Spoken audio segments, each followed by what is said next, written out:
All right, what's going on, guys? We're back here for another video. Today I'm going to show you how to translate your TikToks into another language.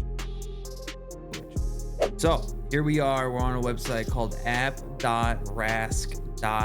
What you're gonna do, you're gonna sign up. You get 3 for free, and then you have to pay, I think it's something like 50 bucks for 20 of them. It's pretty expensive, I'm not gonna lie to you guys. If you're thinking about doing this, it is gonna cost you quite a bit. But let me sign in, and then you guys get signed up, and we'll be back here. All right, now that you're signed into app.rask.ai, what you're gonna do is you're gonna click on upload video. I normally don't paste a link in here. I think I've only done it one time. What I do though is I upload my video. So I click there at the top, and then I scroll down and I find what video I want to upload. Which one do I want to upload? Let's click on Silverback. All right, and then you can name the project name if you want to. I'm not going to put a name in there because there's no need. And then I'm going to choose my original language. So I'm going to scroll down to English. I'll pass it. All right, so English, and then whatever language you want to translate to. I typically translate my videos to Spanish or Hindi because those seem to be the biggest audiences outside of English. I'm going to click on Spanish for this video. And if you translate it one language to one language is going to take one token. So if you want to do English to Spanish, that's one token. And then if you want to do English to Hindi, that's another token. And you only get 3 free, and then you have to pay. So let's go ahead and click on translate, let it run. It takes a few minutes typically, so I let it do its thing. We'll jump back here once it's finished. All right, now that the video has been translated, all we have to do is come down and click on download, and then translated video. They also have original video, audio with voice only, and then they have the 2 files for the transcription and the translation. But I just click on translated video, and then boom, it downloads and you're good to go. You now have the translated video to upload to any program that you want to upload it to. All right, boys, that wraps it up. If you enjoyed this video, drop a comment down below. If you have any questions, feel free to drop a comment as well, and then make sure you like and subscribe, and don't forget,